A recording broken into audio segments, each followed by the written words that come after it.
Sa tuwing umiinom ako ng lugaw ay kumukuha ako ng isang dakot na lupa at isinasaboy sa mangkok. Pagkatapos ay hinahalo ko ito ng pantay gamit ang daliri. Sa huli ay nilalaklak ko itong parang gutom na gutom. Ito pala ang pagkain naming mga alipin sa buong araw.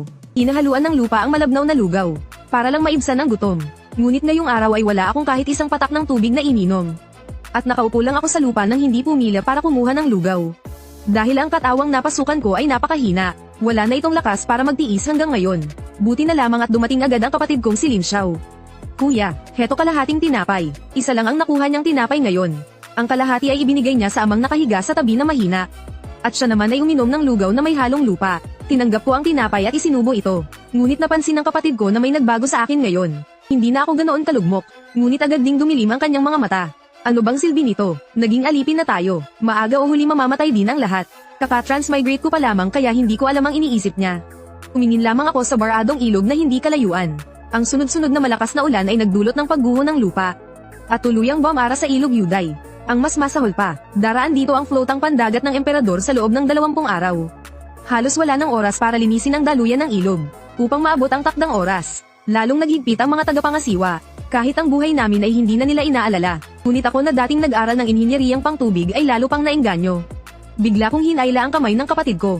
May paraan ako para matapos ito ng mas maaga. Dalhin mo ako sa tagapangasiwa. May iligtas ko tayo, ngunit hindi ko alam kung bakit. Nagulat ng husto ang kapatid ko nang marinig iyon. Namumutlang tumanggi siya. Sa sandaling iyon, isang matandang lalaki sa malayo ang lumapit sa tagapangasiwa.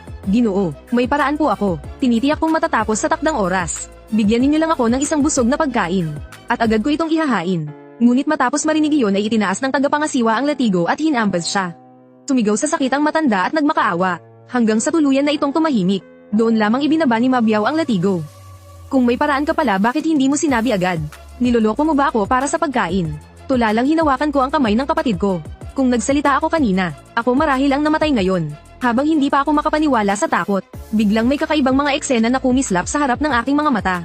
Nakita kong tila nababaliw ang kapatid ko at inagaw ang ilang tinapay. Ngunit agad siyang pinabagsak ng mga tagapangasiwa. At sa unahan, nakahiga kami ng ama ko na halos wala ng hininga. Akala ko guni-guni lamang dahil sa gutom. Ngunit may ilang malalaking salita pang lumitaw sa aking paningin. Nagising ang kakayahang timangan ng tadhana. Sa pagdikit sa iba ng 10 paghinga ay matitimbang ang malapit na kapalaran nila. Ngunit kailangan isakripisyo ang sariling haba ng buhay. Kasalukuyang nabawas na haba ng buhay ay 3 buwan. Isang bugso ng panghihina ang sumalakay. Muntik na akong matamba, ngunit may tiwala akong tumingin sa kapatid ko. Samahan mo ako sa tagapangasiwa. Ang marinig iyon ay nanlaki ang mga mata ng kapatid ko. Kuya, hindi mo ba nakita ang matandang iyon kanina? Pinilit kong ngumiti kahit mahina. Sa huli mamamatay din naman. Mas mabuting sumugal na lang. Matagal akong tinitigan ng kapatid ko. Sa huli ay sumama rin siya sa akin papunta kay Mabiao. Yumuko ako at nagsalita, Ginoo, may nais po akong hilingin. Ngunit pagkabagsak pa lamang ng aking salita, humagupit agad ang latigo sa hangin. Buti na lamang at hinarang iyon ng kapatid ko. Nag-iwan iyon ng dagwang sugat sa kanyang balikat. Ano, may paraan ka rin bang ihahain? Nanatili akong nakayuko, hindi na po ako magtatagal. Ilang taon na ang nakalipas ay may nakilala akong immortal at natuto ng kaunting panghuhula. Bago ako mamatay, nais ko pong ipaghula ang Ginoo. Inakala ni Mabiao na hihingi ako ng gantimpala. Hindi niya inaasahang kapag nagkatotoo ang hula. Hinihiling ko lamang na alagaan niya ang aking kapatid at ama. Malamig niya akong sinuri, tahimik lang siya, parang aakyat sa lalamunan ng puso ng kapatid ko. Nang balak niya akong hilahin para humingi ng tawad kay Mabiao. Sa wakas ay pumayag si Mabiao. At tinanong kung paano ko gagawin. Agad akong sumagot, kailangan po ng tahimik na lugar. At hahawakan ko ang palso ng Ginoo. Ipinagtabuyan ni Mabiao ang mga alipin na nagpapahinga sa paligid. Pati ang kapatid ko ay pinaalis. Pagkatapos ay iniunat niya ang makapal niyang palso. Iniunat ko rin ang kamay ko at hinawakan iyon. Unti-unting lumipas ang oras. Sa labas ay tila kalmado ako. Ngunit sa loob ay malakas ang tibok ng puso ko. Takot na baka mawalan siya ng pasensya at bawiin ang kanyang palso. Nang magsimula siyang mainip at igalaw ang mga daliri, biglang nagbago ang tanawin sa aking harapan. Nakita ko si Mabiao na humuhuni habang itinutulak ang pinto ng kanyang bahay. Ang maganda niyang asawa ay nakapaghanda na ng masaganang pagkain. Ngunit pagkaupo pa lamang ni Mabiao at nakakain ng ilang subo, bigla siyang bumagsak sa lupa, nang inag ang kanyang mga braso at binti. Sa sandaling iyon, isang lalaki ang biglang pumasok sa bintana. Mayabang niyang niyakap ang asawa ni Mabiao. Huwag kang mag-alala Kuya Biao. Ako na ang bahala sa iyong asawa. Mariing tinitigan ni Mabiao ang dalawa, hanggang sa tuluyan na siyang hindi gumalaw. Biglang naputol ang eksena, binitiwan ko ang kanyang kamay. Isang matinding hilo ang dumating. 3 buwan na naman ang buhay ang nabawas. Inawi ni Mabiao ang kanyang kamay. Naiinip niyang tinanong kung ano ang nakita ko. Ngunit tiningnan ko siya ng may awa, at sumagot ng isang nakalilitong salita, Sa mga darating na araw huwag kang kakain ng pagkain sa inyong bahay. Pagkasabi ko ay umalis akong nanginginig. Nakunat ang noo ni Mabiao habang nakatitig sa aking likuran. Hindi siya naniwala sa aking sinabi. Kalahating buwan na siyang walang pahinga. Paanong makakakain ng pagkain sa bahay? Ngunit ang aking mahabaging tingin at ang kakaibang pahiwatig ay nagdulot pa rin sa kanya ng hindi maipaliwanag na pagkainis. Nang makitang ligtas akong nakabalik ay nakahinga ng maluwag ang kapatid ko. Wala siyang gaanong inaasahan sa akin. Total ang dating may-ari ng katawan ay isang duwag na iskolar na may magandang mukha. Walang naging kakayahan kailanman. Pagbalik sa pahingahan, nang malaman ng ama na hinanap ko ang tagapangasiwa, muli niya akong pinagalitan. Tayo ngayon ay mga may sala. Ang buhay natin ay kasing halaga lang ng damo. Ayaw mo na bang mabuhay? Habang nagsasalita ay bigla siyang nagngit-ngit ng ngipin. At gumawa ng hindi inaasahang pasya. Mula ngayon hindi na ninyo kailangang hatiin sa akin ang tinapay. Ako na mismo ang kukuha. Kung hindi makakuha ay hayaan na akong mamatay sa gutom. Basta maprotektahan ko kayong magkapatid. Hindi ko kayo iiwan. Malinaw naman na inosente tayo. Pinahamak lang tayo ng mga tuso. Mga handgal na bata, walang silbi ang mga salitang iyan. Kung may mabuhay kahit isa ay sapat na. Sa gitna ng kawalang pag-asa, bigla akong nagsalita. Hindi malakas ang tinig ngunit malinaw. Hindi tayo mamamatay sa gutom. Ililigtas ko kayo palabas. Samantala, pagbalik ni Mabiao sa pahingahang kubol, nakita niyang nagtitipon ng ibang mga tagapangasiwa. At ang unang sinabi nila, ay agad nagpahinto kay Mabiao. Ikaw na lang ang hinihintay Kuya Biao. Nag-aayos ng bakasyon ang pinuno. Bihirang umiti ang pinunong si Lawo. Naawa ang mahistrado sa ating hirap sa pagpapatrabaho. Bawat isa ay bibigyan ng isang araw na pahinga. Pagkatapos ng ikot ay maghihigpit ulit sa trabaho. Napuno ng magaan na pakiramdam ang kubol. Ilang araw nang binabantayan ang mga alipin. Sino ba ang ayaw bumalik sa bayan at magpahinga? Ngunit mas ikinagulat pa ni Mabiao. Nang kunin ni Lawo ang talaan ng pangalan. Ang unang binigyan ng bakasyon ay si Mabiao. Hindi na niya malinaw na narinig ang sumunod. Parang umuugong ang kanyang tainga. Nagkataon lang ba ito? Kuya Biao para kang nabaliw sa tuwa. Bukas makakauwi ka na at mayayakap ang ganda mong asawa. Inggit na inggit kami. Nagtawanan din ang iba. Ang asawang si Pan na pinakasalan ni Mabiao kalahating taon na ang nakalipas. Ay kilala sa lugar na ito sa kanyang kagandahan at kalinisan. Kaya madalas siyang pag-usapan ng may inggit ng mga magagaspang na lalaking ito.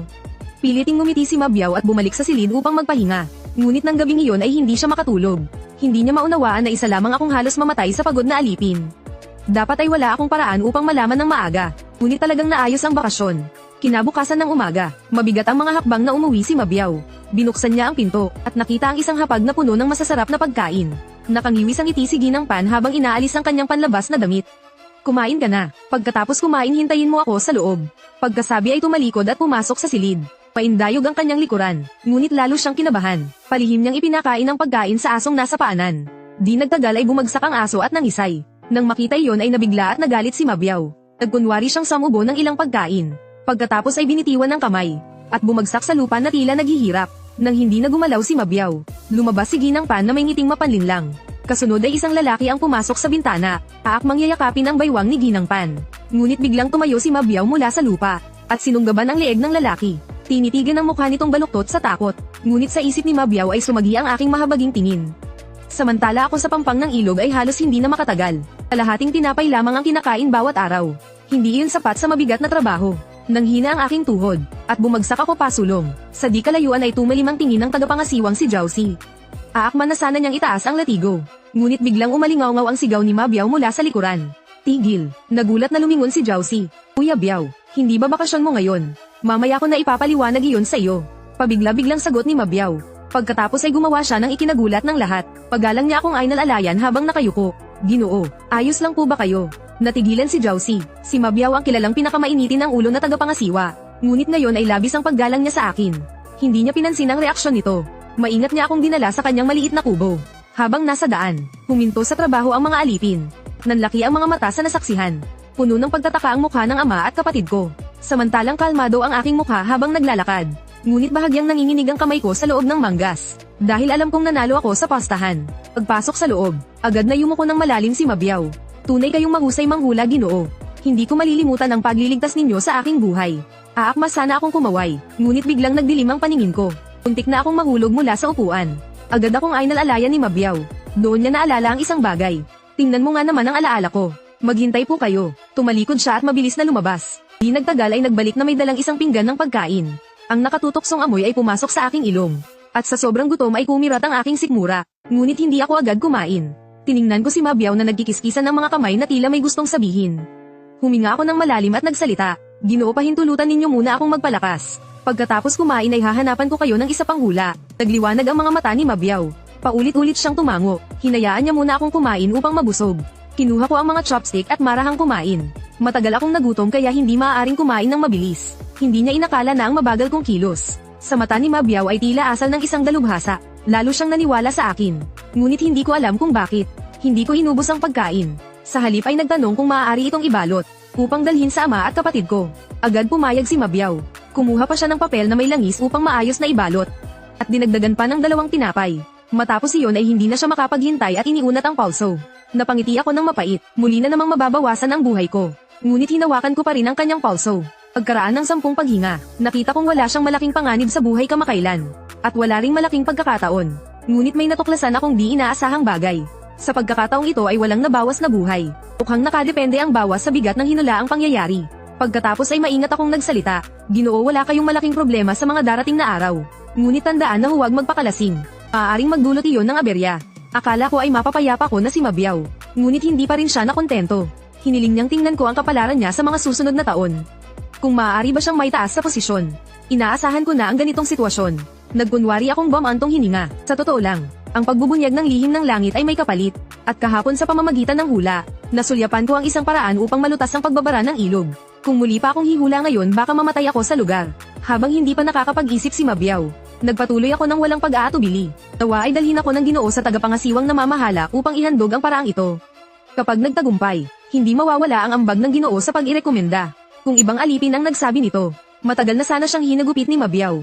Ngunit dahil nagkatotoo ang naunang hula, saglit lamang siyang nag-isip at pumayag. Di nagtagal, dinala ako ni Mabiyaw sa tagapangasiwang namamahala, at sinabi na kami ay may ihahaing mungkahi. Ngunit muntik nang manghina si Mabiyaw sa sagot ng tagapangasiwa. Kung magtagumpay ang paraan ay may malaking gantimpala. Ngunit kung mabaygo, pareho kayong mamamatay. Akala ko uurong si Mabiyaw. Ngunit nagngit-ngit siya at sinabing handa siyang managot para sa akin. Dahil dito ay lalo pang naging interesado si tagapangasiwang Son. At tinanong ako kung ano ang paraan. Agad kong ipinaliwanag ang paraang pagpigil ng tubig upang paagusin ang buhangin. Ito ay paraan noong dinastiyang Ming sa pag-aayos ng ilugwang. Na makatitiyak ng maayos na daloy ng transportasyon sa loob ng ilang dekada. Sa pamamagitan ng pagpapakitid ng ilog, upang pabilisin ang agos, at gamitin ang lakas ng tubig upang natural na tanggayan ang putik. Habang nakikinig sa aking paliwanag, unti-unting umayos ang upo ni tagapangasiwang Son, at nagsimulang magtanong ng mga detalye. Buti na lamang at sa nakaraang buhay ay isa akong inhinyero sa tubig. Agad akong humingi ng papel at panulat. Di nagtagal, iniharap ko ang ilang guhit na puno ng sulat, at sinabi na karaniwang materyales lamang ang kailangan. Kapag naitayo ay makikita agad ang epekto ng pag-agos ng tubig. Tinanggap ni tagapangasiwang Son ang mga guhit, at matagal na sinuri ang mga iyon. Paulit-ulit pa niya akong tinanong ng iba-ibang detalye. Saka lamang niya kami pinabalik upang maghintay ng balita, at pinayagan akong magpahinga ng isang araw. Samantalang siya ay nagmadaling pumunta sa mahistrado. Nagpasya na si tagapangasiwang Son na ang kinin mag-isa ang gantimpala. Sino ang makapagpapatunay sa sinabi ng isang alipin? Kahit may isang tagapangasiwang magpatunay gaano ba kabigat iyon, hindi niya alam na ang planong tila perpekto.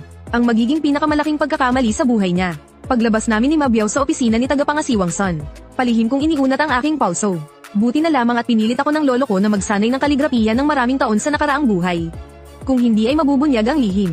Nang makita kong may bahagyang pag-aalala si Mabiyaw, inaliw ko siya. Huwag kang mag-alala, yamang lihim ng langit ang nabunyag.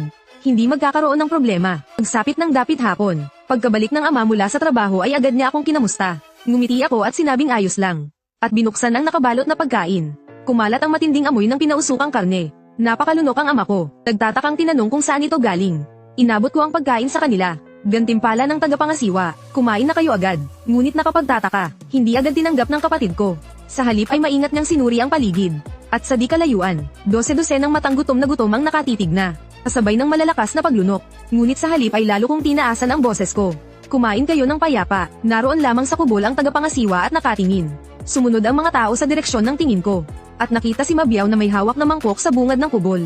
Ang malapad niyang katawan ay nagbabadya ng pananakot. Dagdag pa ang malakas kong kapatid sa tabi.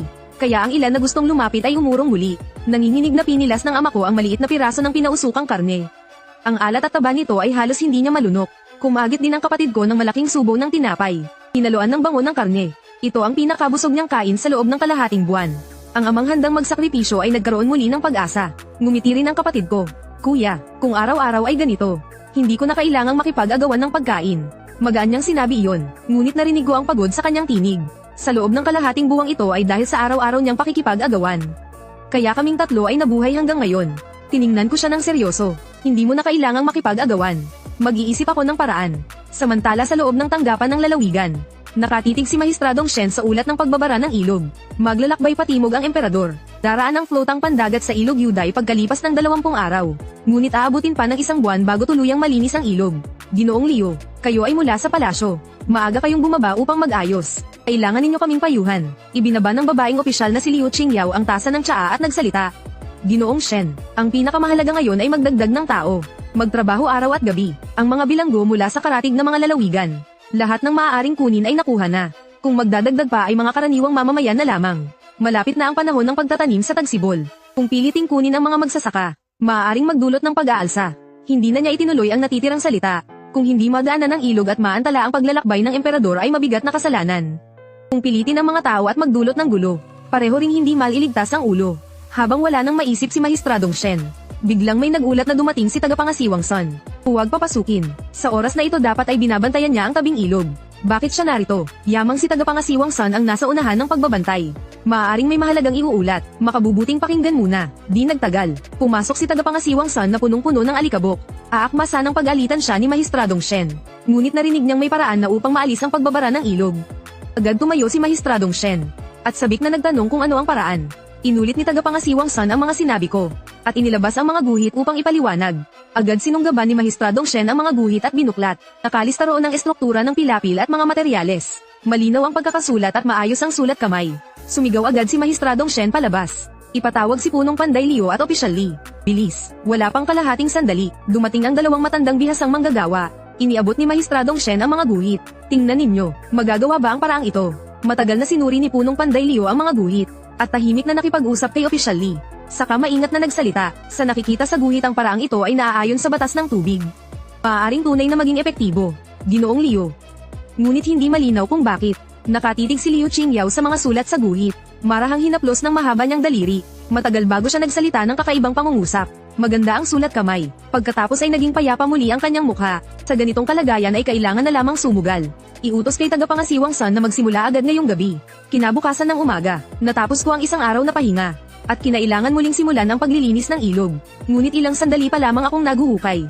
Ay bigla kaming pinahinto ng tagapangasiwa. Nagtaasan ng ulo ang mga alipin ng naguguluhan. At nakita nilang magalang na inaakay ni tagapangasiwang Sun si Mahistradong Shen. Habang kalahating hakbang na nasa likod si Liu Qingyao. Ang hubog ng kanyang katawan ay bahagyang nahahayag sa ilalim ng damit. Nag-init ang dibdib ng mga nakatingin. Sinamantala ni Mabiao ang pagkakataon na lumapit sa akin. At mabilis na isinuksok ang isang pakete ng papel na may langis. Bigay ni tagapangasiwang Sun. Huwag ka raw magsalita ng marami. Parang inaasahan ko na ito. Tumango ako at kalmadong tinanggap. Ibinuka ni Mabiao ang bibig. Ngunit sa huli ay napabuntong hininga lamang. Sa isip niya, inagaw na ang kredito ay nananatili pa ring kalmado. Kapag nagtagumpay ito, maaaring magdulot pa ng kapahamakan sa buhay. Sa sandaling iyon ay malamig ko lamang tiningnan si tagapangasiwang Sun. Hindi niya alam na nahulog na siya sa isang malaking bitag. Simulan na. Sun Shoyirin, huwag mo akong biguin. Tinapak ni tagapangasiwang Sun ang dibdib at nangakong gagawin. Pagkatapos ay humarap sa tabing ilog. Habang inaalala ang paliwanag ko noong araw na iyon. Habang inuutusan ng unang grupo na pumunta sa ibabang bahagi ng ilog ng 300 hakbang. Upang maghukay ng kanal na daluyan. Inutusan ng ikalawang grupo na maghanda ng mga bakod na kawayan at mga sako ng buhangin. At magtayo ng 2 pilapil upang paliitin ang ilog. Habang isa-isang ipinapasa ang mga utos. Nagsimulang kumilos ang mga manggagawa. Ngunit nang makita ni Mahistradong Shen ang mga payak na materyales, lalo siyang napakunot ng noo. Ginoong Leo, sa ganitong mga bagay ba talaga ito gagana? Gagana ba? Malalaman natin maya-maya. Saglit na tumigil ang tingin ni Mahistradong Shen sa payat niyang baywang. Bago niya ito atubiling ibinalik. Sa sandaling iyon ay pinanood ni tagapangasiwang Sun ang papakitid na ilog. Na parabang nakikita na niyang tinatangay ang putik, ang papuri ng mahistrado, at ang kautusan ng pag-angat sa posisyon. Na tila tumutugon sa kanyang inaasahan. Nang lumiit ang ilog sa 3 bahagi ng dati, biglang bumilis ang agos, at malakas na hinampos ang baradong ilalim ng ilog sa ibaba. Mabilis nang nabawasan ang maputik na tubig. Talagang umagos na. Hindi ka pani-pani, walang ganito pala kadali. Tagumpay, abot kamay na ang karangyan at kayamanan. Shower, tingnan mo. Ang galing ng paraang ito. Napangangarin ng kapatid ko. Ako lamang ang bahagyang ngumiti ng malamig. Sa susunod na sandali, biglang naganap ang hindi inaasahan. Paglabas ng tubig sa makipot na bahagi, nabuo ang isang palalim na puyo. Kulang ang daloy sa magkabilang gilid. At nagsimulang maipan ang maraming putik sa pampang. Isang matandang manggagawa ang biglang sumigaw. May mali, sa gitna lang tumatama ang tubig. Mas lalo pang bumabaha sa magkabilang gilid. Nanigas ang ngiti ni tagapangasiwang Sun. At nagmamadaling nagutos na paliitin pa ang ilog, upang subukang pabilisin pa ang agos. Ngunit wala itong naging epekto. Lalong lumala ang pag-ipon ng putik sa magkabilang panig. Tuluyang nataranta si tagapangasiwang Sun. Sun Shoryuren, ito ba ang paraang sinasabi mo? Bumuhos ang malamig na pawis ni tagapangasiwang Sun. Aakma sana siyang magmakaawa na bumalik upang baguhin pa ang paraan. Ang lokasyon ng pagpigil sa tubig. Sa mga guhit mo, ang lokasyon ng pagpigil sa tubig. Ang lokasyon ng pagpigil sa tubig. Ang lokasyon ng pagpigil sa tubig. Ang lokasyon ng pagpigil sa tubig. Ang lokasyon ng pagpigil sa tubig. Ang lokasyon ng pagpigil sa tubig. Ang lokasyon ng pagpigil sa tubig. Ang lokasyon ng pagpigil sa tubig. Ang lokasyon ng pagpigil sa tubig. Ang lokasyon ng pagpigil sa tubig. Ang lokasyon ng pagpigil sa tubig. Ang lokasyon ng pagpigil sa tubig. Ang lokasyon ng pagpigil sa tubig. Ang lokasyon ng pagpigil sa tubig. Ang lokasyon ng pagpigil sa tubig. Ang lokasyon ng pagpigil sa tubig. Isang hotpot na pagkain ay umabot ng 20,000 yuan. Ang lokasyon ng pagpigil sa tubig. Ang lokasyon ng pagpigil sa tubig. Ang lokasyon ng pagpigil sa tubig. Ang lokasyon ng pagpigil sa tubig. Pero nagtatrabaho ako sa customs. Ngayong araw mali ang binangga nila. Ang lokasyon ng pagpigil sa tubig. Ang lokasyon ng pagpigil sa tubig. May waiter na nagdala sa akin ng isang plato ng baka. Ang lokasyon ng pagpigil sa tubig. At sumigaw sa akin ng galit. Ang lokasyon ng pagpigil sa tubig. Bakit ka kumain ng ganyan kabilis? Ang lokasyon ng pagpigil sa tubig. Natulala ako. Ang lokasyon ng pagpigil sa tubig. Isang hotpot na pagkain ay umabot ng 20,000 yuan. Maaaring nagkasala sila ng smuggling. Kumain lang ako bilang customer. May waiter na nagdala sa akin ng isang plato ng baka. Bakit ka kumain ng ganyan kabilis? Natulala ako. Kumain lang ako bilang customer. Tama, aso ka ba? Pero ang naihain sa akin ay Kobe beef. Tama, 20,000 yuan ang isang plato. Pero ang naihain sa akin ay Kobe beef. Pero minura pa ako ng waiter na aso. Hindi pa ako nakakita ng ganitong resto. Nagsisinungaling ka, wala kang hiya. Sigurado akong napansin mo iyon. Wala kang hiya, wala kang hiya. Wala akong nakitang pagkakaiba. Nakita kong pumunta ang waiter para tumawag ng iba. Hindi ba pareho lang na baka? Hindi ba pareho lang na baka? Maghintay ka, kung ibibintang pa sa akin. Ang racetong ito maaaring nagkasala ng smuggling. Kung ibibintang pa sa akin, kasalanan namin ang maling naihain. Ang racetong ito maaaring nagkasala ng smuggling. Kasalanan namin ang maling naihain. Kasalanan namin ang maling naihain. Kasalanan namin ang maling naihain. Pinipilit mong samantalahin. Kasalanan namin ang maling naihain. Magbayad ka muna. Pinipilit mong samantalahin. Pinipilit mong samantalahin. Magbayad ka muna. At sinasabi mong Kobe beef ito. At sinasabi mong Kobe beef ito. O kaya naman panloloko. May ebidensya ka ba? O kaya naman panloloko. Hindi ko talaga makita. May ebidensya ka ba? May ebidensya ka ba? May ebidensya ka ba? May ebidensya ka ba? May ebidensya ka ba? Iyon ay paghahanap ng sariling kapahamakan. May ebidensya ka ba? Iyon ay paghahanap ng sariling kapahamakan. May ebidensya ka ba? Tinawag ng waiter ang may-ari. Huwag siyang patakasin. Kukunin ko ang resibo ng pag-angkat at ipapakita sa iyo. Pinanood ko ang may-ari na kunin ang resibo. Iyon ay paghahanap ng sariling kapahamakan. Bakit ako ang magbabayad? Hindi nagtagal. Kusang dinadala ang ebidensya sa harap ko. Para maniwala ka, tinawag ng waiter ang may-ari. Binata, huwag siyang patakasin. Kahit aso makikita kung ano ang tunay na wagyu. Pero bakit mo naman ito? Biglang tumunog ang telepono ko. Ang platong ito ay 20,000 yuan. Sige, bakit ako ang magbabayad? Kusang dinadala ang ebidensya sa harap ko. Sige, kahit aso makikita kung ano ang tunay na wagyu. Sige, oo, sige. Sino ang nakakaalam kung peke iyan? Sige, sige, sige.